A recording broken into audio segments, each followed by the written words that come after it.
아, 사흘 동안의 시간, 우리 굉장히 의미 있는 시간이 되었으면 좋겠는데, 참 신기해요. 만난다고 하는 게. 칼릴 지브란도 그렇고, 또 우리가 잘 아는 유대인 철학자인 마틴 부버도 그렇고, 모든 참된 삶은 만남이라고 이야기했습니다.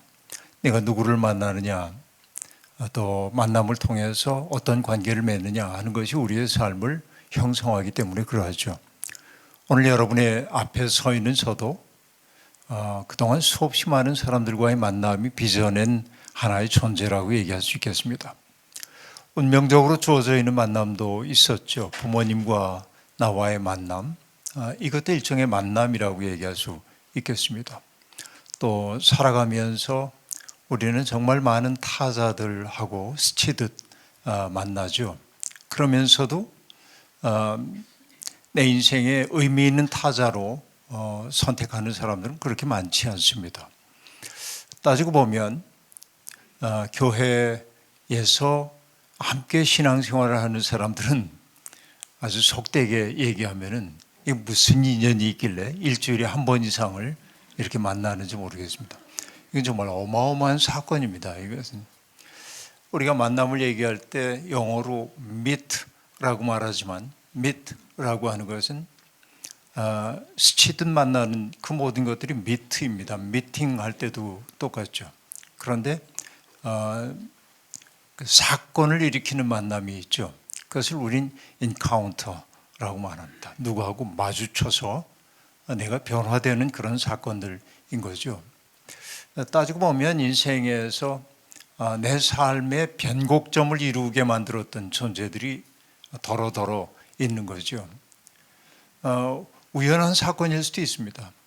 꼭 그 사건이 아니었다면 내 인생의 향로가 어떻게 되었을는지도 모릅니다.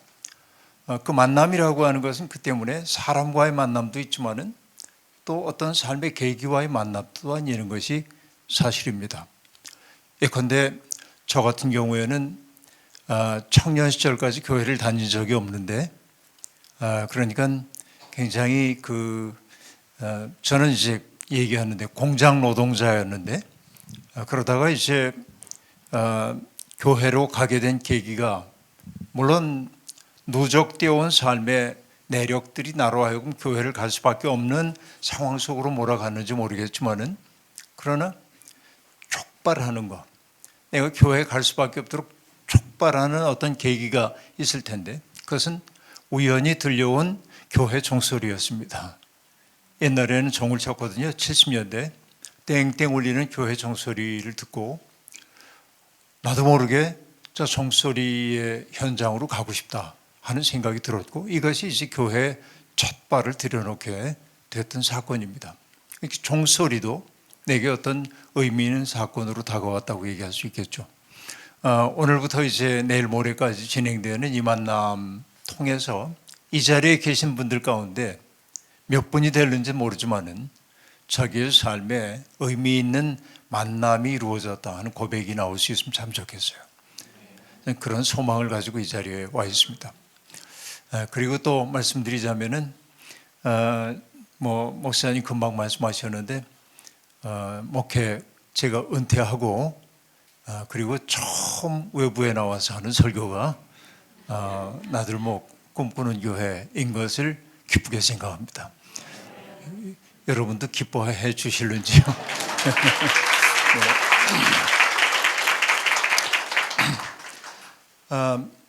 이제 오랫동안 이제 목회를 하고 은퇴를 하다 보니까 사람들이 소감을 묻습니다. 기분이 좀 어떠세요? 하고 묻는데 어떤 얘기를 듣고 싶은지 모르겠어요. 감동적인 얘기를 듣고 싶겠죠? 내가 그러나 그렇게 감동적인 얘기를 못합니다. 제일 먼저 느껴지는 소감은 뭐냐면 시원하다. 이렇게. 왜 시원하다 그러냐면 내가 우리 교인들을 바르게 인도하고 있었나 하는 생각이 늘 내게는 무겁게 다가오고 있었고, 그분들을 바르게 인도해야 하는데 내가 잘하지 못한다고 하는 자책감 같은 것들이 있었던 게 사실이죠. 얘기가 곁길로 가긴 합니다만은 옛날에 텔레비전에서 어느 다큐를 보고 있는데 북극점을 탐험하는 탐험가들의 이야기였습니다. 카메라가 이제 북극 탐험가들의 뒤를 따라서 이제 같이 가고 있었는데, 여러분 아시다시피 그 탐험가들이 굉장히 많은 고생을 하잖아요. 썰매에 뭐 음식이라든지 또 수경할 수 있는 장비라든지 또 아주 극지에서 살아남기 위한 모든 것들을 거기에 썰매에 담고 끌고 이제 가죠. 타고 가는 게 아니라 그걸 끌고 갑니다. 그러다가 물에 빠질 위험도 있는 거고, 또 백야 현상 같은 것 때문에 그 해가 지지 않는 그곳에서 굉장히 어려움들을 겪죠.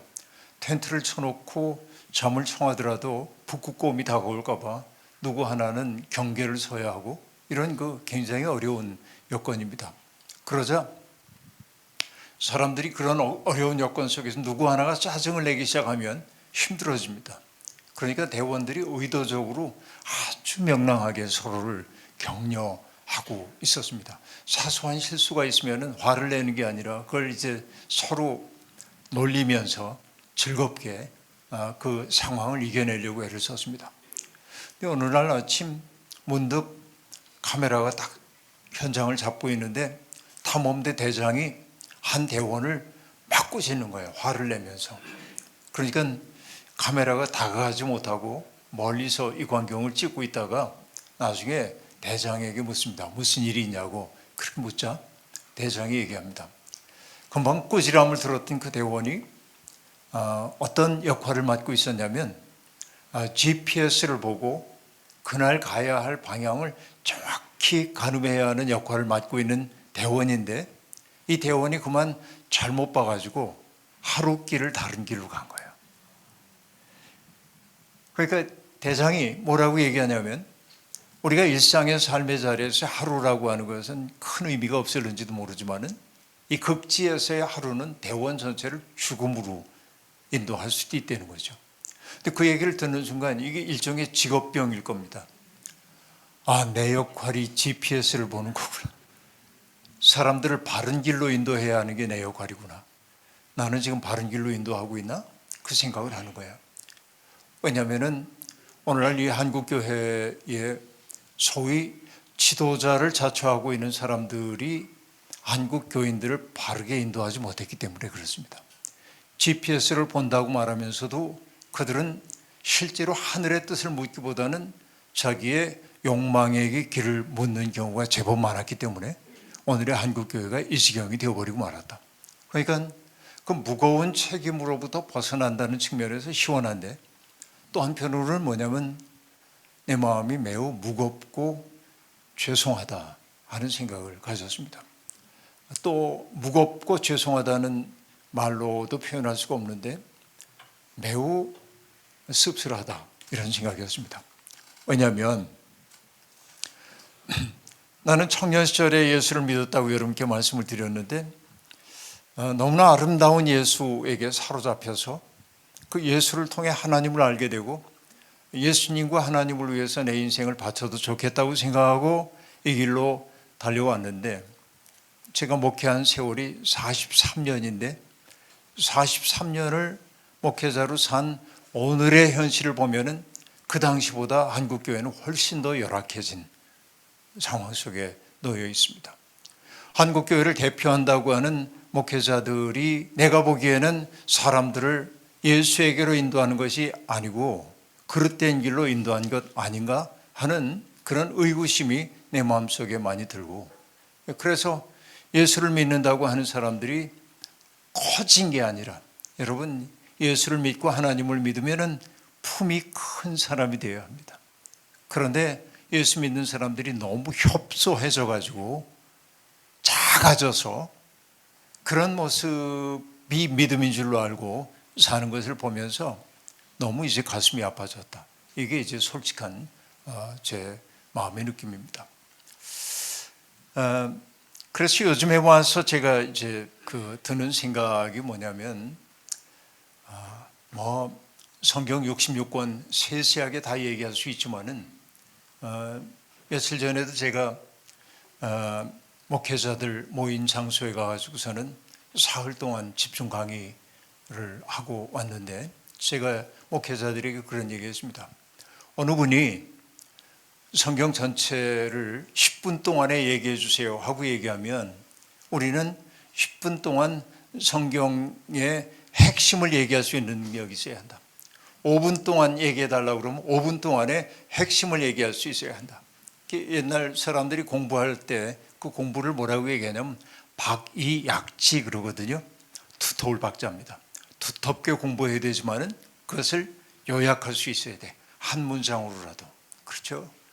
그러니까 어떤 사람이 창세기에 대해서 20시간 동안 강의해 주세요. 그러면 20시간 강의할 수 있는 능력이 있어야 돼. 목회자들에겐. 그런데 창세기를 5분 동안 얘기해 주세요. 그럼 그것도 얘기할 수 있어야 됩니다. 이 능력이 있어야 한다 하는 얘기를 목회자들에게 이제 하고 왔는데 요즘에 와서는 성경 전체 창세기부터 요한계시록에 이르는 66권을 다 통틀어서 한마디로 한다고 한다면 어떤 얘기일까?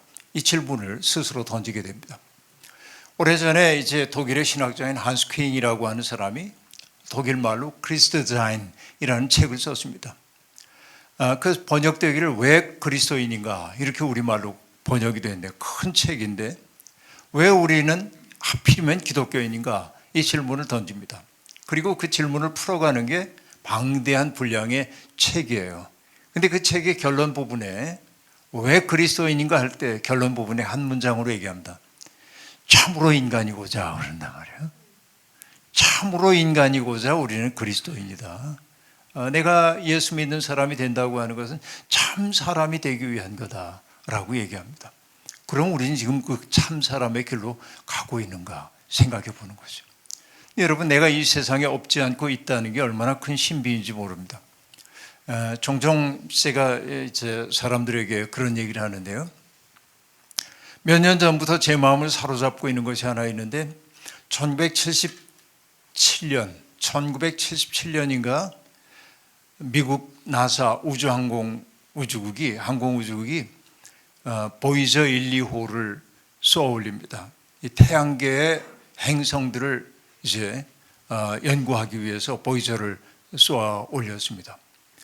보이저 2호를 먼저 쏘고 1호를 나중에 쏩니다. 원래 계획이 그랬던 건 아닌데 1호를 쏘려고 그럴 때 별들의 행렬이 예측에 맞지 않았기 때문에 약간 미루고 2호부터 발사를 하고 그 다음에 1호 발사를 하고 그랬는데 그러니까 여러분 이 태양계라고 하는 게 아주 우리로서는 어마어마한 그 별자리잖아요. 태양계라는 게. 우리는 이제 다만 행성에 지나지 않는 거고 이 별은 태양밖에 없죠. 수금지화 목토 천해명 이렇게 얘기하는 이것들은 전부 별이 아니죠. 그런데 태양만이 별이란 말이에요. 우리 보면. 그런데 여러분 쉽게 얘기하면 이럽니다. 이 태양계라고 하는 것이 우리가 속해 있는 은하계로 얘기하면 은하계가 이렇게 크게 우리가 속해 있는 은하계가 이렇게 있다고 한다면은 태양계라고 하는 건 은하계의 나선형팔의 구석진 자리에 있는 게 태양계입니다. 변두리에 있어요. 태양계가. 우리가 속해 있는 은하계의 중심으로부터 변두리에 있는 게 태양계입니다. 그런데요. 우리가 속해 있는 이 은하계 속에 태양과 같은 별이 몇 개쯤 되는 거로 학자들이 추산을 하냐면 최소 1000억 개입니다. 최소 1000억 개. 어마어마하죠. 태양계만 해도 인간이 상상하기가 어려울 정도의 규모인데 우리가 속해 있는 은하계만도 이렇게 많은 별들이 있단 말이죠. 그런데 여러분 우리가 속한 은하계로부터 가장 가까운 은하계가 여러분도 아는 은하계입니다. 그 이름이 뭐냐면 안드로메다입니다. 근데 이 안드로메다라고 하는 이 은하계, 이게 우리가 속해 있는 은하계로부터 가장 가까운 은하계인데 그 은하계까지의 거리가 얼만큼이냐면 250만 광년입니다. 그러니까 빛이 250만 년을 가야 당도하는 거리예요. 그러니까 여러분 은하계와 은하계 거리가 어마어마하죠. 그런데 우리와 같은 은하계가 이 우주 공간 속에 몇 개쯤 있는 것으로 보냐면 20년 전만 해도 1000억 개쯤 될 거라고 봤는데 그런데 지금은 그 배가 2배가 넘는 은하계가 있을 거라고 수학적 계산을 해내고 있습니다. 그럼 여러분, 이 우주 공간 속에 별이 얼마나 많은지 도저히 계산이 안 되는데, 어떤 분이 이렇게 얘기하더군요. 지구상에 있는 모든 모래알갱이, 사막과 바닷가에 있는 모든 모래알갱이 숫자의 10배 이상이래, 이 우주에 있는 별들이. 그러니까 이 우주가 얼마나 광대한 것인지 모릅니다. 그런데 여러분, 그런 그 놀라운 우주를 머릿속에 이렇게 그려보세요. 그런데 흥미로운 건 뭐냐면은, 오늘까지 인간의 과학적 지식을 통해 가지고서는 뭘 찾으려고 그랬냐면은, 우주에 지적 생명체가 있는가, 소위 외계인들이 있는가, 이것을 찾아내기 위해서 어마어마한 노력을 기울였습니다. 전파 망원경 같은 것들을 지구 도처에 큰 망원경을 해놓고 외계로부터 오고 있는 전파들 가운데 뭔가 자연스럽지 않고 인위적인 무슨 신호가 있는가, 이걸 잡아내기 위해서 그동안 어마어마한 비용을 들이고 노력들을 기울여 왔습니다. 그리고 많은 사람들이 외계인을 만났다고 말하는 사람들도 있지만은 실제로 드러난 건 하나도 없습니다. 그러니까 과학자들이 이구동성으로 하는 얘기가 뭐냐면, 이렇게 광대한 우주 가운데 우리와 같은 지적 생명체가 있을 가능성은 있을 거다. 우린 모르니까. 그러나 적어도 오늘까지는 우리가 어떤 경우에도 외계인은 지적 생명체를 발견한 적도 없고 만난 적도 없고 신호를 포착한 적도 없는 것입니다. 자, 그런데요, 아까 보이저 1, 2호 얘기를 했는데, 보이저 1호가 쭉 우주 공간 속으로 가다가 토성인가를 지날 때, 목성인지 토성인지 잘 기억이 안 납니다만은, 이 나사가 굉장히 중요한 결정을 하나 합니다. 어떤 결정을 하냐면, 이게 점점 태양계로부터 멀리 이렇게 지금 가고 있는데, 우주선이 그쪽을 지금 다 찍고 있는 거죠, 이렇게. 그런데 카메라의 방향을 지구 쪽으로 이렇게 돌려서 지구를 찍어보자, 그 결정을 내립니다. 그런데 굉장히 많은 설왕설래가 있었습니다. 어떤 사람은 해야 한다고 하고, 어떤 사람은 이게 그러다가 밝은 태양빛 때문에 광학 장비가 망가지면은 이 비싼 프로젝트가 끝나게 되니까 안 된다 하는 사람도 있고, 그러나 과학자들이 논의 끝에 카메라의 방향을 돌리기로 합니다. 그리고 목성인지 토성인지 부근에서 카메라 방향을 돌려서 지구를 바라본 거예요, 이렇게. 그리고 사진을 찍었습니다. 오랫동안 노출을 해놓고 찍었겠죠. 그래서 태양빛이 이렇게 무지개처럼 쫙 지나가고 있는 태양빛 속에서 지구가 점 하나로 딱 찍혀 있는 거예요. 근데 이 나사의 그 학자들이 이 보이저호가 보내오고 있는 지구 사진, 외계에서 바라본 지구 사진을 바라보다 가슴이 뭉클해졌습니다. 그래서 사람들은 지구에 이런 이름을 붙여줘요. 페일 블루 닷, 그래요. 페일, 창백하다, 블루, 푸른, 닷, 점, 창백한 푸른 점. 여러분, 우리가 살고 있는 지구가 광대하다고 우리가 생각하고 있는데, 저렇게 멀리 떨어져서 바라보니까는 이 창백한 푸른 점, 너무나 연약한 이 우주 공간 속에서 거의 무에 가까운 그런 공간이라는 사실을 알게 되는 거죠. 그리고 칼 세이건, 코스모스를 썼던 칼 세이건이라는 사람이 이렇게 얘기합니다. 저 연약한 그 별도 아닌 저 행성 속에서 영웅들도 태어났고, 또 상인들도 있었고, 그리고 농부들도 있었고, 탐험가들도 있었고, 내 어머니도 있었고, 내 아버지도 살고 있고, 그렇죠. 생각해 보니까 우리가 살고 있는 이 지구라고 하는 게 굉장히 놀라운 장소인 거죠. 감격적으로 느끼게 되는 겁니다. 그리고 여러분, 이 우주인들이 그동안 발견하고 싶었던 외계의 지적 생명체는 고사하고, 생명이 자랄 수 있는 흔적이 있는가에 대한 탐색을 해봤지만은 적어도 태양계 내에서는 어떤 흔적도 찾은 적이 없습니다. 흐르는 물조차 발견하지 못했죠. 약간의 얼음 알갱이 같은 것들은 있지만은 흐르는 물조차 없었습니다.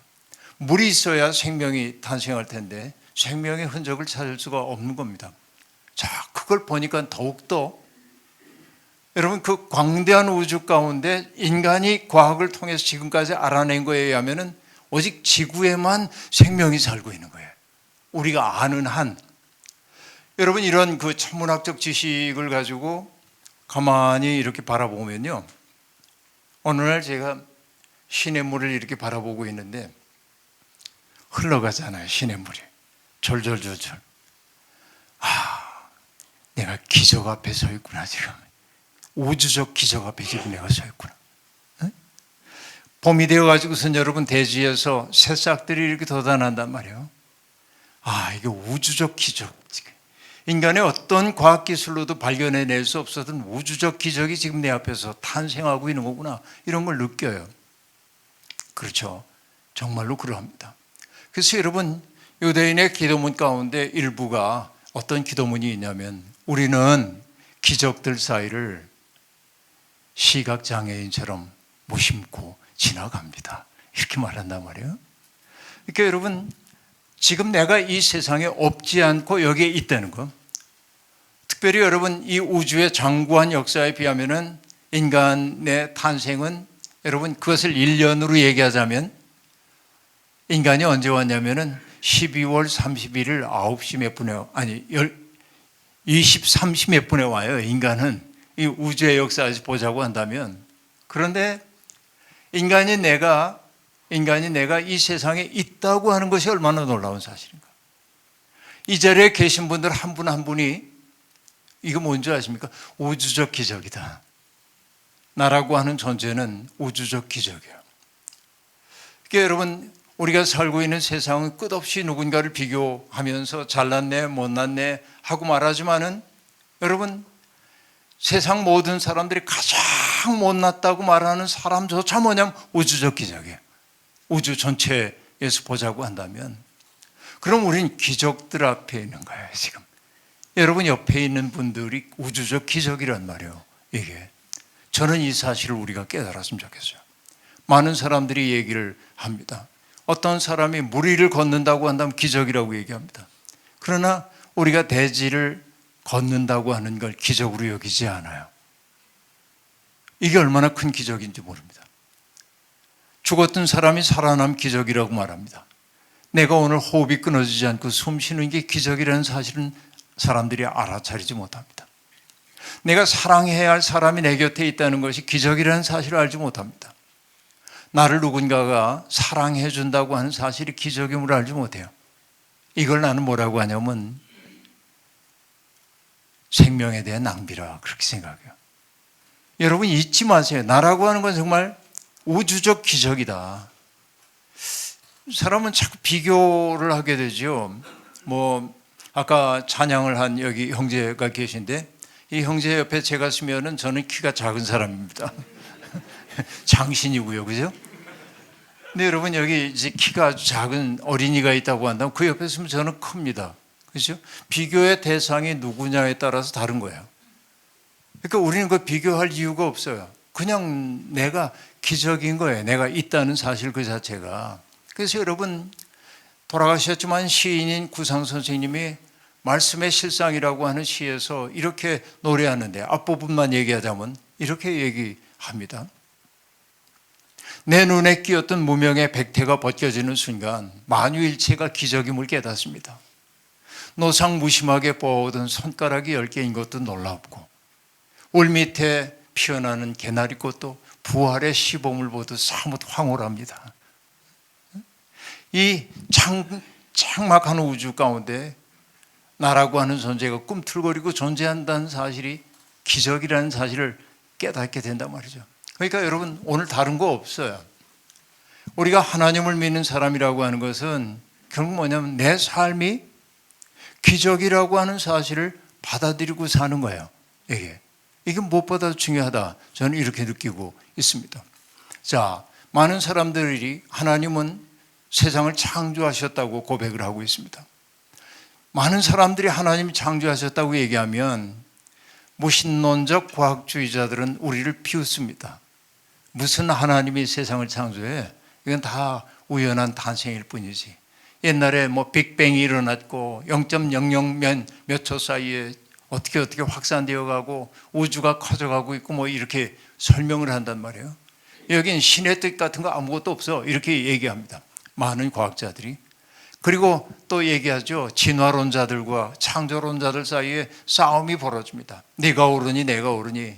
인간이 뭐 유인원으로부터 출발했던 그런 얘기는 신성모독적이야. 이렇게 얘기하고 또 창조론을 믿는 사람들은 그게 인간의 뿌리지. 이렇게 말하기도 합니다. 여러분, 이거 가지고 싸워야 할 이유가 하나도 없습니다. 우리가 믿는 하나님을 창조주로 믿는다고 하는 것은 과학자들과 진실을 다투는 것이 아니고 나는 내게 주어져 있는 기가 막힌 이 인생을 어떤 태도를 가지고 살 것인지에 대한 결단이에요.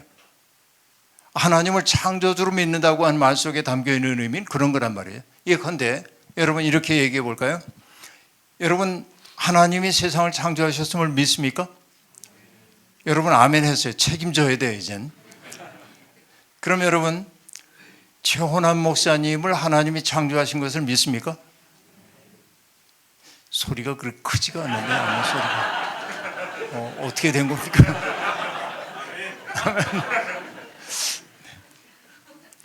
최호남 목사님 하나님 창조하신 분 맞죠? 네. 괜히 강요하는 게 아니라 그 얘기는 여러분 최호남 목사님을 하나님이 창조하신 믿습니다 했어요. 목사님만이 아닙니다. 여러분 옆에 있는 분들 한 분 한 분을 하나님을 창조주라고 하는 것은 세상에 존재하는 어떤 것도 하나님의 뜻 없이는 존재할 수 없다는 게 창조신앙의 고백이죠. 그럼 여러분 옆에 앉아있는 그분들은 하나하나 누구예요? 하나님의 작품이에요. 그렇죠. 하나님의 작품이란 얘기입니다. 그러니까 하나님을 창조주로 믿는다고 하는 것은 과학자들과 겨루기 위한 것이 아니라 타자들을 향하는 나의 삶의 태도를 고백하는 거예요. 창조주로 믿는다고 하는 것은. 그 얘기는 뭐냐? 지금 내 앞에 앉아있는 이분이 하나님이 만드신 존재임을 내가 정말로 믿는다고 한다면 내가 그를 함부로 할 수 있습니까? 내가 그를 나의 욕망 충족을 위한 대상으로 도구할 수 있습니까? 안 되죠. 모두가 다 하나님의 작품이에요. 세상에 있는 것들이. 그 얘기는 뭐냐면은 세상 모든 것 속에 하나님의 마음이 담겨 있어. 범신론을 얘기하고자 하는 게 아니에요.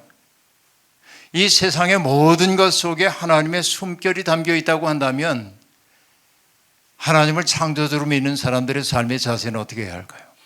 사뭇 조심스러워야 하고 서로를 아껴주고 존중할 수밖에 없어요. 그러니까 여러분 우리가 하나님을 창조주로 믿는다는 그 말 속에는 우리의 윤리적 태도가 담겨있는 말이란 말이에요. 내가 하나님을 믿습니다라는 말은 뭐냐? 나는 내 앞에 있는 어떤 사람도 함부로 대하지 않겠습니다. 내 앞에 있는 어떤 사람도 내가 모독하지 않겠습니다. 내 앞에 있는 어떤 사람도 존중하겠습니다. 물론 살다 보면 존중하기 어려운 사람들도 있는 게 사실입니다. 그렇죠. 우린 그것도 인정할 수밖에 없어요. 이게 어쩔 수 없는 인간의 한계이긴 합니다. 그러나 우리의 윤리적 태도는 뭐냐면 내 앞에 있는 모든 것들이 하나님의 숨결이 닿아있는 기적임을 알아차리며 사는 게 하나님을 창조주로 믿는다는 말 속에 담겨있는 의미다 하는 얘기입니다. 인간을 가리켜서 여러분 어떻게 지어졌다고 얘기하고 있습니까? 하나님의 형상을 따라 지어졌다고 얘기하고 있습니다. 하나님의 형상이라고 하는 말을 굉장히 다양한 신학적으로 설명할 수 있습니다. 그렇죠? 인간만 가지고 있는 어떤 동물들과 구별되고 있는 인간의 어떤 속성을 얘기한다고 보는 이들도 있고 인간의 양심의 능력을 얘기한다고 하는 이들도 있고 인간이 가지고 있는 정치적 책임을 얘기한다는 분도 있고 굉장히 다양한 설명을 하고 있습니다. 그러나 인간이 하나님의 형상이라는 말 속에 담겨있는 도전이 있습니다. 그게 뭔지 아세요? 이런 거입니다. 내가 하나님의 형상대로 지어졌죠. 여러분 그렇게 믿죠? 이게 우리 고백이니까. 그 말은 뭐냐? 내가 하나님의 형상이란 말의 의미는 뭐냐? 사람들이 나를 통해 하나님을 볼 수 있어야 돼. 이게 하나님의 형상이란 말이 갖고 있는 도전이란 말이에요. 그러니까 우리가 하나님이 당신의 형상을 따라 사람을 만들었다는 그 고백이 신학적으로 옳으냐 그러냐를 따지기 전에 우리는 그 고백 속에 담겨있는 의미가 얼마나 심오한 이야기인지를 알아차려야 한다는 얘기입니다. 자, 그런데 창세기 1장, 2장에서 하나님이 인간을 하나님의 형상대로 지었다고 얘기를 하고 있는데 그 얘기는 어떤 맥락 속에서 보아야 제대로 보이냐면 바벨론 포로기와 연결시켜서 보아야 제대로 보입니다. 자, 어떤 얘기인지 여러분께 좀 설명을 해볼게요. 바벨론에도 여러분 창조 신화가 있습니다. 바벨론의 메소포타미아의 창조 신화는 에누마 엘리시라고 하는 책에 기록되어 있는데 많은 점토판 속에 그 신화가 다 기록되어 있는데 거기에서 간단하게 얘기하면 이럽니다. 마르둑이라고 하는 신이 있는데 그 신과 티아맛이라고 하는 신이 전쟁을 벌입니다. 그래서 둘 사이에 치열한 전쟁이 벌어지고 일종의 괴물이라고 얘기할 수 있는 티아맛은 킹구라고 하는 아주 강력한 장수를 데리고 마르둑과 전쟁을 벌이게 됩니다. 그런데 그 싸움에서 결국은 마르둑이 티아맛을 이겨요. 그리고 킹구를 죽입니다. 그리고 그 킹구의 피와 살을 가지고 세상을 만들어요. 세상. 이게 여러분 어떤 얘기인지 아시겠습니까? 그냥 신화적 얘기처럼 보이지만은 그 에누마 엘리시에 담겨있는 뜻은 뭐냐면 이 세상의 가장 기본적인 원리는 뭐냐면 폭력이라는 거예요. 싸움이라는 거예요. 투쟁이라는 거예요. 갈등이라는 거예요. 이 싸움과 투쟁과 갈등에서 이긴 존재가 세상을 지배한다는 거예요. 그러니까 여러분 승리자는 지배하는 거고 패자는 지배당하는 거예요. 이게 바로 에누마 엘리시가 보여주고 있는 메소포타미아의 그 창세 신화의 기본적 전제라고 얘기할 수 있습니다. 그러니까 자, 승리자들은 계급화된 사회 속에서는 승리자들은 결국 어떤 사람들입니까? 피라미드의 세계로 얘기하자면 왕과 같은 존재들입니다. 왕과 같은 존재들. 그리고 패배자들은 누굽니까? 피라미드 세계의 맨 밑바닥 계층을 형성하고 있는 사람들, 그들은 지배당하는 게 당연한 거예요. 계급사회 속에서. 지배하는 자와 지배당하는 자가 당연하고 지배하는 사람이 폭력을 가지고 지배당하는 사람을 지배하는 게 당연한 것처럼 여겨지는 게 메소포타미아 문명권의 세계관이라고 얘기할 수 있습니다. 그런데 여러분 가만히 생각해 보세요. 피라미드라고 하는 계층 사회를 생각을 해보면 피라미드에서 이 피라미드 사회가 안정화되기 위해서는 어떤 전제 조건이 필요합니까? 피라미드의 무게 전체를 뒷받침하고 있는 밑바닥 계층들이 꿈틀거리면 안 돼요. 그렇죠? 이들이 꿈틀거리면 피라미드 세계가 무너지도록 되어 있기 때문에 그렇습니다. 그러면 이 피라미드의 밑바닥을 형성하고 있는 사람들이 꿈틀거리지 않도록 하는 방법은 뭐겠습니까? 내가 이렇게 누군가에게 짓눌리고 이런 게 무겁긴 한데 어쩔 수 없어. 이게 내 운명인걸. 신이 우리에게 이런 삶밖에 풍부해 주지 않아서 왕은 왕의 운명이 있고 노예인 우리들은 노예의 운명이 있는 거지. 이건 팔자야. 이걸 뭐라고 얘기해요? 숙명론. 그렇게 얘기합니다. 그런데 그 숙명론을 누가 사람들에게 일깨워 줄까요? 다른 것 아닙니다. 신과 통하고 있다고 하는 사제 계급들이 사람들에게 그걸 가르치는 거예요. 내가 신의 뜻을 알고 있는데 신이 저분에게는 왕에게는 지배자의 운명을 줬고 이렇게 밑바닥에 있는 사람들에게는 지배당하는 사람의 운명을 주었다는 겁니다. 이게 피라미드 세계입니다. 이게 메소포타미아 문명권이든지 애굽이든지 똑같은 거예요. 그래서 많은 사람들이 저항하지 않아요. 위에. 왜? 이건 나에게 주어져 있는 운명이기 때문에 그러고 살았어요. 그런데 여러분 그들에 의해서 메소포타미아 문명권에서 그 포로 생활을 하면서 짓눌리고 있던 사람들이 뭐라고 말하냐면 왕만이 신의 뜻을 안다고 하던 그 시대에 성서 기자들이 했던 얘기가 뭐냐면 왕만이 아니라 세상에 존재하는 모든 사람들은 신의 형상이라는 거예요. 이게 여러분 어떤 얘기인지 아시겠습니까? 폭력을 기반으로 하고 있는 세계관에 대한 해체입니다. 그러니까 성경은 맨 처음부터 뭐냐면 반제국주의 담론이란 말이에요. 제국이라고 하는 것이 그렇죠. 무한한 확장을 꾀하고 있는데 그 제국의 논리, 힘 있는 사람이 힘없는 사람을 지배하는 게 당연해 라고 하는 세상에서 사제 계급들이 하는 얘기가 뭐냐면 왕만이 존귀한 게 아니라 세상에 존재하는 모든 사람이 하나님의 형상을 따라 지음받았다는 거예요. 자, 이 얘기가 제국의 담론을 해체하고 있죠. 그 다음에 중요한 게 뭐냐면 아까 여러분 얘기한 거 기억나세요? 메소포타미아 문명권의 창세 신화의 밑바닥에 있는 게 뭐라고 얘기했어요? 폭력이죠.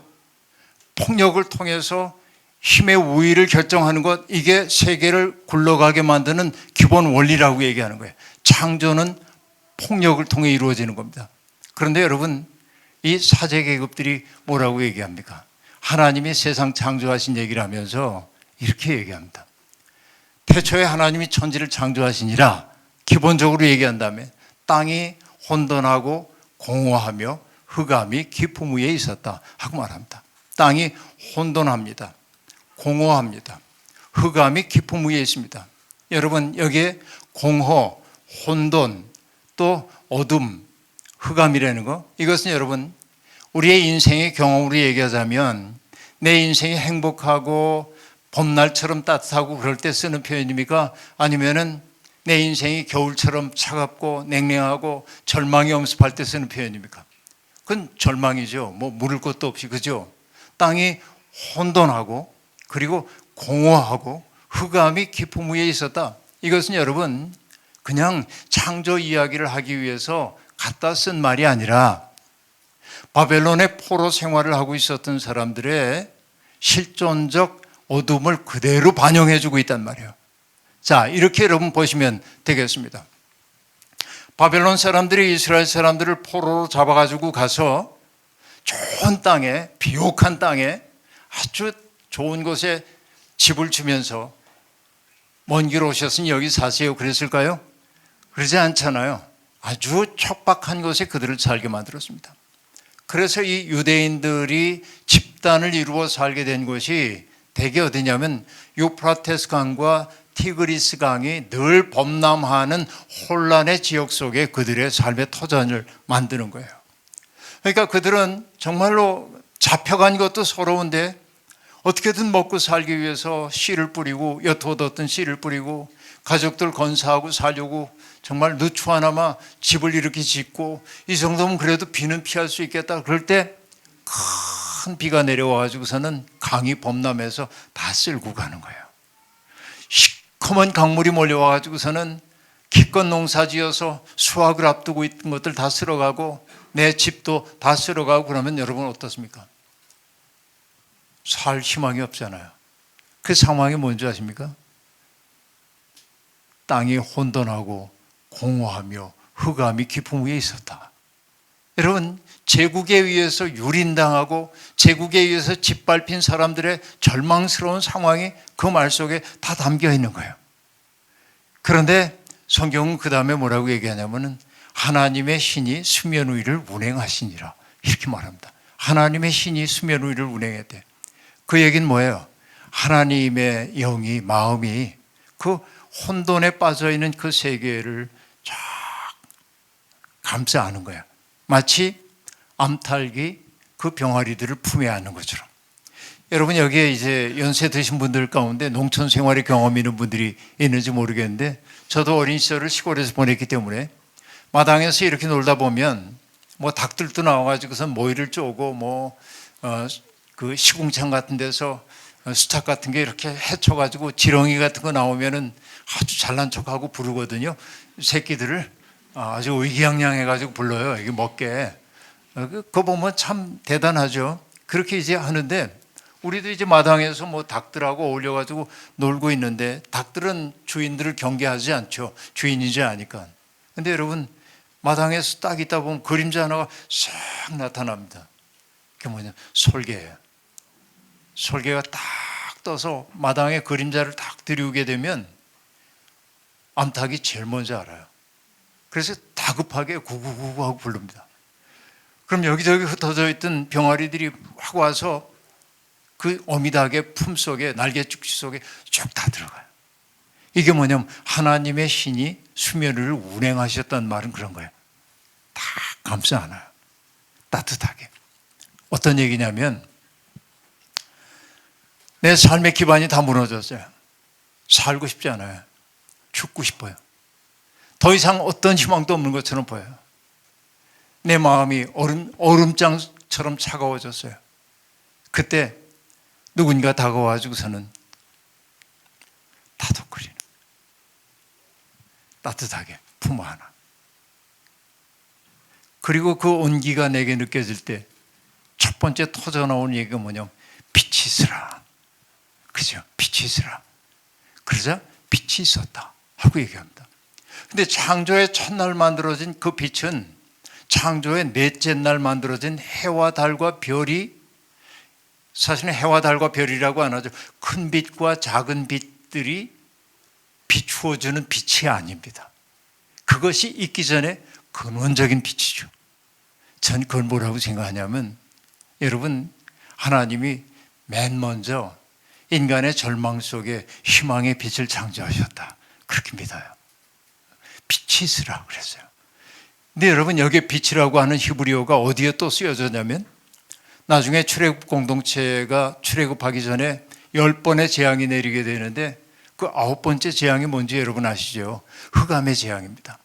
애굽 온 땅에 흑암이 내렸다, 그렇게 됩니다. 사실 그것은 태양의 빛을 잃었다는 말뿐만 아니라 어떤 의미를 가지고 있냐면, 애굽 왕은 태양신의 아들이라고 했어요. 애굽은 태양의 나라입니다. 그런데 태양신의 나라, 태양의 아들이 무력해진 거야. 해가 빛을 잃었다는 것은, 흑암이 내렸다는 것은 이 애굽에 대한 심판이 내려졌음을 뜻하는 거예요. 근데 어쨌든 여러분, 그런데 뭐라고 얘기하냐면 애굽 온 땅에 어둠이 내렸다. 그러나 이스라엘 백성이 있는 곳에는 빛이 있었다, 그래요. 그 빛이 창세기 1장 3절에서 얘기하고 있는 빛이 있으라 할 때 그 빛이에요. 그러니까 여러분, 성경은 가장 먼저 하는 얘기가 뭐냐면 빛의 창조를 얘기한단 말이에요. 그러니까 여러분, 지금 여기에 있는 분들 가운데도 내 마음 속에 낙심이 되고 절망의 어둠이 찾아오고, 그리고 나 자신에 대한 비하의 감정이 찾아오고 그럴 때 하나님이 오셔서 하는 게 뭐냐면 내 마음의 아픔을 내가 알아. 내 마음의 아픔을 내가 알아. 따뜻하게 감싸 안아줘요. 그리고 뭐라고 얘기하냐면 빛이 있으라. 그러자 빛이 있었대요. 그리고 뭐라고 얘기합니까? 하나님 보시기에 좋았더라 하고 얘기합니다. 자, 여러분, 이게 세상의 어떤 창조 이야기와도 다른 성경의 창조 이야기의 핵심이에요. 아까 얘기한 대로 거의 대부분의 문화권의 창조 이야기 속엔 폭력이 내장되어 있습니다. 그런데 성서의 창조 이야기 속엔 폭력이 없고 뭐가 있어요? 말씀과 더불어 하나님의 좋음이 있어요. 기쁨이 있어요, 그 속에. 이 얘기, 여러분, 이게 결정적인 차이인 거예요. 하나님 보시기에 좋았다, 좋음이 있어요. 폭력으로 좋음을 만들어낼 수는 없는 거예요. 그리고 여러분, 좋았더라 좋았더라 좋았더라 하는 얘기가 7번 반복되잖아요. 7번 반복됩니다. 그런데 여러분 아시다시피 좋았더라 하는 이야기가 7번 반복되는데 처음으로 좋지 않았다 하는 게 한번 나와요. 언제인지 여러분 아십니까? 좋지 않았다 하는 게 어디예요? 사람이 홀로 있는 것이 하나님 보시기에 좋지 않았다 하고 얘기합니다. 그렇죠? 그래서 하나님이 뭘 했죠? 하나님이 뭘 했어요? 그 돕는 짝을 만들어줘야겠다 하고 맨 먼저 만든 게 뭐예요? 동물들을 만들어서 사람 앞에 이끌고 왔다. 자, 아담이라고 안 했어요. 사람입니다. 지금은 사람 앞에 이끌고 옵니다. 왜 이끌고 왔죠? 이름을 붙여주라고. 네, 대부분 그렇게 대답합니다. 그러나 성경은 아담에게 하나님이 이름 붙여주라고 한 적은 없습니다. 아담이 부른 것이 이름이 되었다, 이렇게 되어 있습니다. 근데 자, 돕는 짝을 만들어 줘야겠다고 생각하고 먼저 동물들을 만들어 왔는데, 그건 뭐냐면, 여러분 조금 철학적 개념으로 얘기할게요. 이 사람이, 아직은 남자라고도 얘기할 수 없는데, 사람이 느끼고 있는 존재론적 쓸쓸함을 달래주기 위해서 동물들을 만들어 왔는데, 이 사람이 그렇게 행복해 보이질 않아. 근데 여러분, 유대인 랍빈 조나선 섹트라고 하는 사람의 책을 읽다가 저는 정말 놀라운 이 얘기를 하나 발견했습니다. 제가 금방 얘기했던 그 얘기를 하는 거예요. 하나님이 동물들을 만들어 인간에게 이끌고 온 까닭이 뭘까 하고 질문하면 대부분의 사람들이 이름 붙여주라고 그렇게 대답한다는 거예요. 그러나 이름 붙여주란 말은 없어. 그럼 왜 그랬을까? 조나선 섹스가 대답합니다. 함께 경탄하자고. 함께 경탄하자고. 그러니까 저는 여러분 그 책을 읽다가 무릎을 탁 쳤습니다. 인간이 가장 인간다울 때가 언제냐면 하나님의 작품을 보고 경탄할 수 있는 능력을 가질 때구나. 그런 걸 아는 거예요. 정말로 그러합니다. 자, 이 얘기를 제가 길게 전개할 수가 없는데요. 그런데 아담이 여전히 만족하지 못하는 걸 보고 하나님이 두 번째 하신 일이 뭐죠? 그 사람을 깊이 잠들게 하신 다음에 갈비뼈 하나를 뽑아가지고 여자를 만듭니다. 그렇죠? 이 얘기 우리가 잘 알고 있습니다. 근데 여러분 재미있지 않아요? 뭐가 재미냐면 아담의 재료는 뭐였어요? 흙이에요. 흙을 빚어 만들었어요. 여러분 우리들도 물기가 있는 부들부들한 흙을 보면 뭔가 주물럭거려가지고 만들고 싶잖아요. 하나님도 그렇게 아담을 만드셨단 말이에요.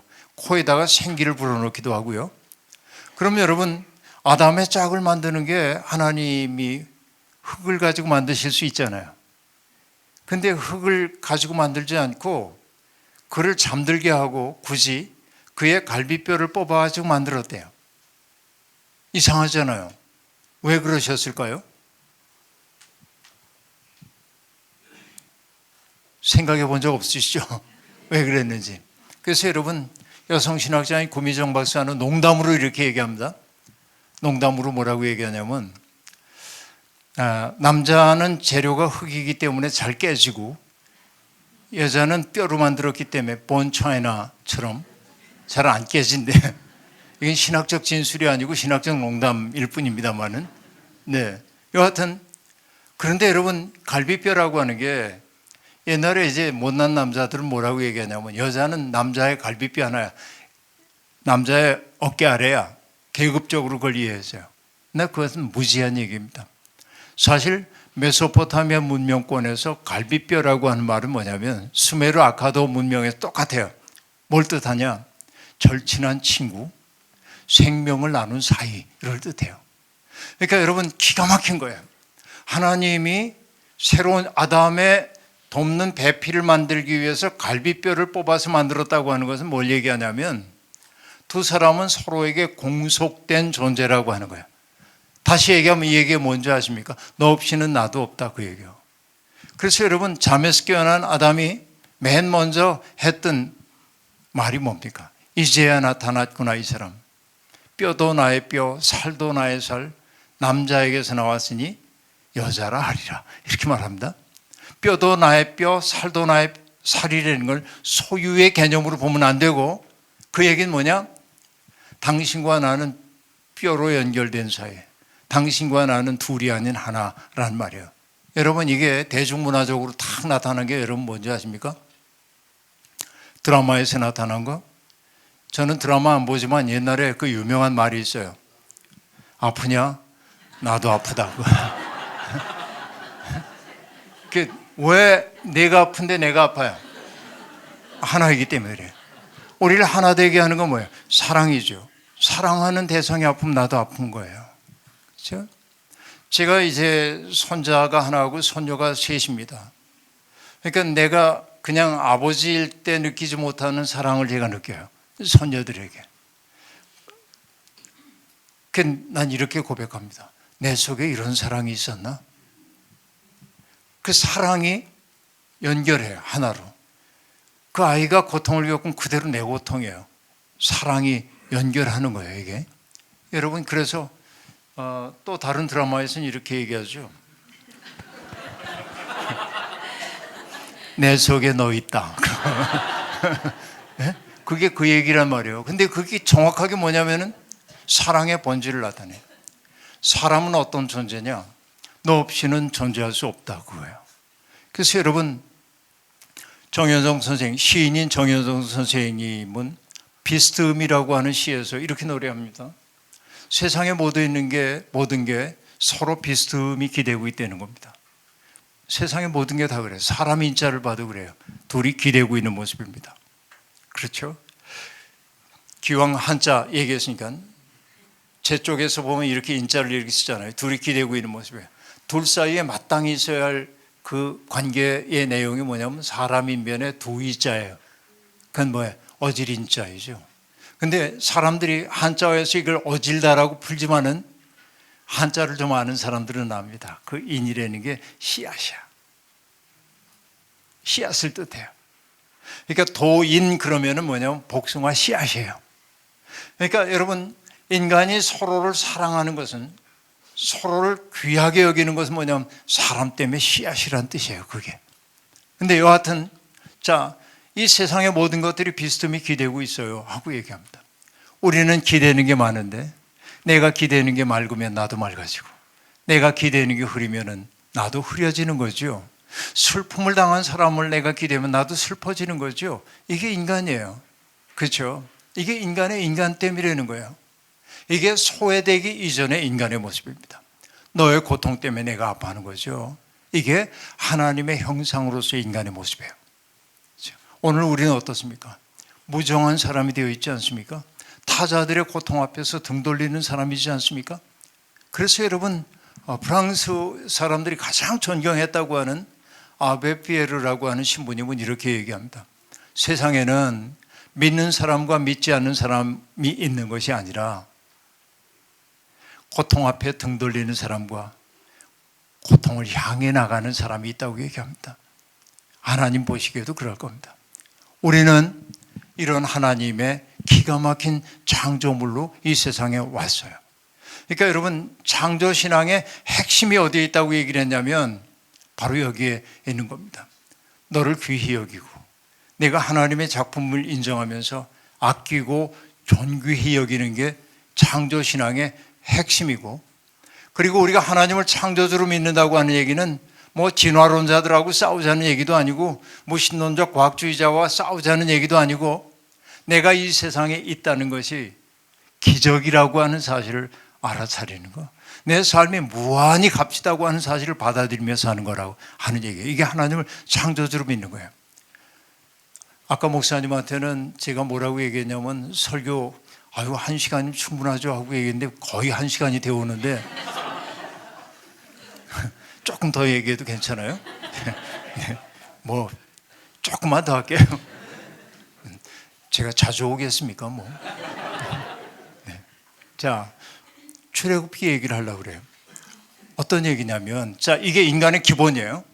나는 무한히 값지다 하는 걸 여러분 알아야 하고, 내가 소중한 존재인 것처럼 내 곁에 있는 사람이 얼마나 귀한지 이걸 아낄 줄 아는 사람이 되는 것이 하나님을 창조주로 믿는다는 고백 속에 담겨있는 의미라고 제가 얘기했습니다. 그런데 우리가 믿는 하나님은 또한 어떤 분이냐면 이런 분입니다. 세상에서 들려오고 있는 신음소리를 당신의 나라가 임하소서라는 기도로 들으시는 분이다 하는 얘기입니다. 이게 이제 핵심이에요. 우리가 믿는 하나님에 대한 이야기는 하나님을 창조주로 고백하는 것과 역사 속에 섭리하시는 하나님에 대한 얘기를 해야 하는데, 창조주로서의 하나님 얘기는 했으니까 그 다음에 얘기, 역사를 어떻게 섭리하시는지. 자, 고대 세계의 다른 신들은, 다른 종족들이 믿고 있었던 신들은 어떤 역할을 하고 있었냐면 아까도 얘기한 것처럼 피라미드라고 하는 위계 사회를 온전하게 만들기 위해서 사람들에게 숙명론을 주입하는 게 고대 세계의 종교의 특색입니다. 왕은 왕의 운명이 있고 종은 종의 운명이 있어. 받아들여야 돼. 어떡하겠어. 그죠? 여러분, 인도에서는 지금 신분 체제가 법적으로 금지됐다고 얘기하지만은 4개의 계급으로 딱 나뉘어진 게 여전히 관습적으로 통용되고 있잖아요. 그렇죠? 받아들이는 거예요. 그냥 언터처블도 있잖아요. 불가촉 천민들도 여전히 그 사람들은 브라만 계급이 살고 있는 지역에 갈 때는 신발을 벗어들고 간단 말이에요. 거기에 이런 것들이 있어요. 인간의 숙명론입니다. 이건 어쩔 수 없다. 우리에게 풍부된. 그러나 우리가 믿는 하나님은 어떤 분이냐면 그런 숙명을 인정하지 않는 거예요. 모든 인간이 존귀하단 말이지. 그러니까 존귀한 그 인간이 고통당하고 또 힘 있는 사람들에 의해서 짓눌리는 것을 바라볼 때 하나님은 마음 아파하시는 분이다. 이게 출애굽기가 우리에게 알려주고 있는 하나님이란 말이에요. 근데 아까 뭐라고 얘기했습니까? 하나님은 땅에서 들려오는 신음소리를 당신의 나라가 임하소서라는 기도로 들으시는 분이다 하고 얘기했어요. 이것은 제 말이 아니라 여러분도 알고 있는 밀림의 성자라고 하는 알버트 슈바이처 박사가 역사적 예수 연구라고 하는 책에서 한 얘기입니다. 이건 위대한 얘기입니다. 여러분, 나중에 하나님께서 모세를 부르셨을 때 당신을 소개하면서 이렇게 얘기합니다. 나는 내 백성들이 애굽에서 신음하는 소리를 들었고 그들이 고통받는 모습을 보았고 그들이 얼마나 시련 속에 있는지를 알았다라고 얘기합니다. 보시고 들으시고 아시는 하나님이에요. 그런데 그 하나님은 그냥 보시고 듣고 아시기만 하는 게 아니라 그런 땅의 현실 속에 개입하셔서 그 불의한 체제를 바로잡기를 원하는 분이란 말이죠. 이게 성경의 핵심이에요. 하나님에 대한. 그렇죠? 그래서 여러분, 하나님이 어떻게 모세에게 당신의 모습을 드러냈는지 기억나시죠? 어디에서 오셨습니까? 호렙산에서 어디에? 불붙은 떨기나무를 통해서 모세에게 당신을 드러내셨죠. 그런데 여러분 아십니까? 떨기나무라는 게 뭔지? 왜 하필이면 떨기나무에 임하셨을까요? 하나님이. 거기 떨기나무밖에 없었기 때문에 이렇게 얘기하면 안 돼요. 하나님이 떨기나무에 임하셨다는 것은 굉장히 심각한 의미를 가지고 있습니다. 떨기나무라고 하는 건 뭐냐면 여러분 우리나라의 관목 같은 것 가운데 개나리 같은 걸 생각하시면 됩니다. 개나리라는 게 어떻습니까? 이렇게 늘어지죠. 늘어져요. 그래서 높이 올라가서 더위에 지친 나그네들에게 그늘을 드리워주지 못하고 목재로 사용할 수도 없어요. 그러니까 이 떨기나무라고 하는 것은 개나리처럼 생긴 그 떨기나무는 뭐의 상징이냐면 쓸모없음의 상징이에요. 쓸모없다고 하는 것은 뭘 뜻하냐면 쓸모없기 때문에 언제나 제거되어도 괜찮은 거예요. 그게 뭔지 아시겠죠? 쓸모없는 것, 결국 애굽에서 히브리인들의 운명이란 말이에요. 히브리인들은 수단일 뿐이에요. 이게 언제든 대체 가능한 존재예요. 없어도 괜찮아요. 죽어도 뭐 대체하면 돼. 존엄을 인정받지 못했어요. 이게 떨기나무입니다. 떨기나무는 그래서 뭐예요? 태양신을 표방하고 있는 애굽에서 태양빛에 의해서 호로록 타버리면 재로 변해버리는 게 떨기나무의 운명입니다. 그런데 떨기나무에 임하신 하나님이 뭘 했어요? 그 떨기나무를 빛나게 만드시지 태워버리진 않으신다.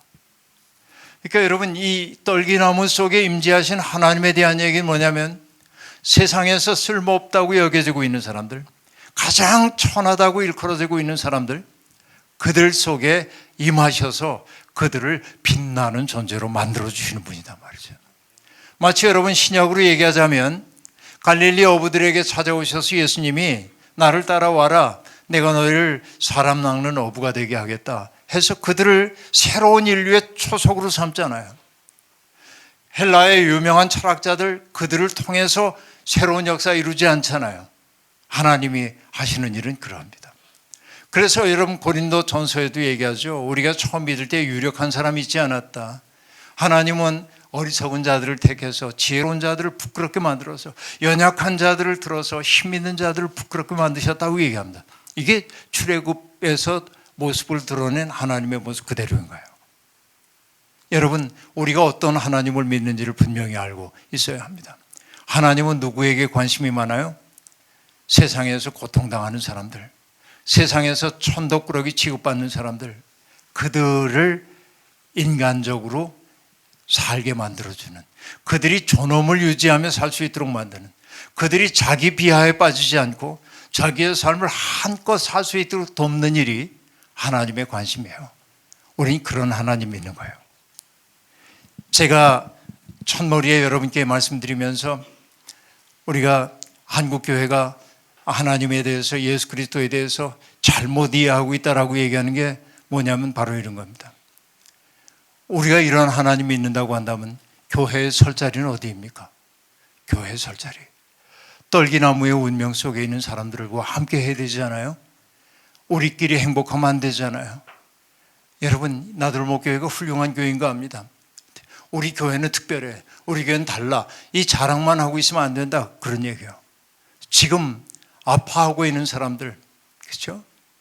떨기나무 같은 운명 속에서 신음하고 있는 사람들, 호로록 태워져 버리고 마는 사람들, 그 사람들 속에 하나님은 관심을 가고 거기 계신 거죠.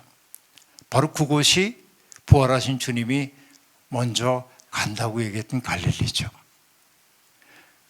그 우리 시대의 갈릴리에 가지 않고 우리가 하나님을 믿는다고 얘기하는 것이 올바른 일이겠는가 생각해 보는 거예요.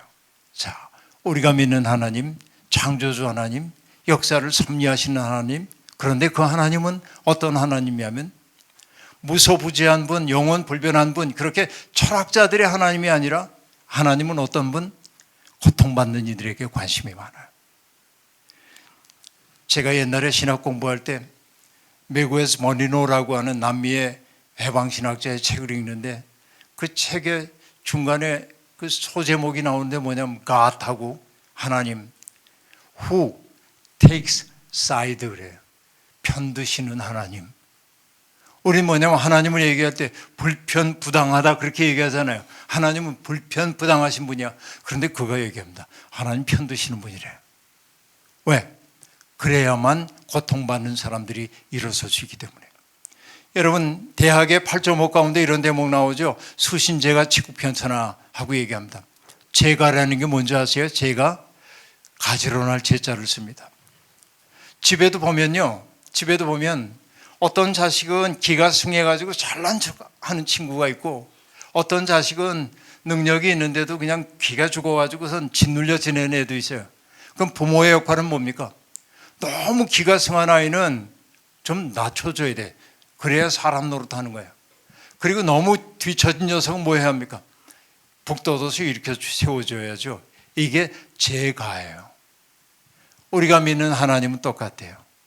너무 기가 승하고 제잘난 척 아는 사람들은 좀 누르시는 분이고 그렇지 못한 사람은 일으키시는 분이란 말이죠. 하나님 멋지신 분이죠. 우리가 그런 분을 믿는다는 고백의 의미는 뭡니까? 우리 또한 그런 태도를 가지고 역사를 바라보고 세상을 바라봐야 함을 뜻해요. 나는 믿습니다, 하나님을. 여러분, 어떤 하나님을 믿는지 다시금 생각하는 시간이 되었으면 좋겠고, 내일은 우리가 믿는 예수님이 어떤 분인지에 대한 얘기하고, 마지막 주일날에는 우리가 믿는 성령님이 어떤 분인지에 대한 이야기를 할 겁니다. 오늘 제가 얘기했던 것이 여러분들에게 조금이라도 신학적인 사유의 단초가 되었으면 좋겠고, 잊지 마세요. 여러분이 기적이라는 사실을. 자비로우신 하나님, 오늘 나들목 이 아름다운 교회에 와서 꿈꾸는 이들과 더불어서 함께 그리스도의 꿈을 꾸게 해주시니 감사합니다.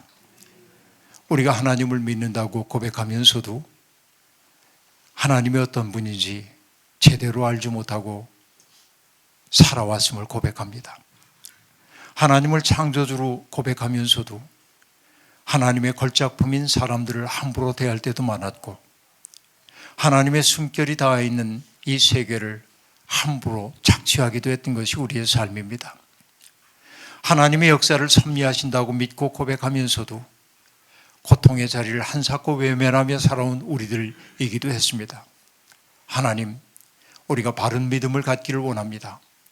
우리에게 주어져 있는 생명이 얼마나 놀라운 기적인지를 깨달아 언제나 경탄하며 살게 도와주시고 언제나 기뻐하고 감사하며 살게 도와주시고 우리의 주변에 있는 그 모든 이들을 따뜻한 눈길로 보듬으면서 세상에서 어려움을 겪고 있는 사람들 곁에가 그들의 설당이 되어주도록 우리와 함께해 주옵소서. 예수님의 이름으로 기도하옵나이다. 아멘.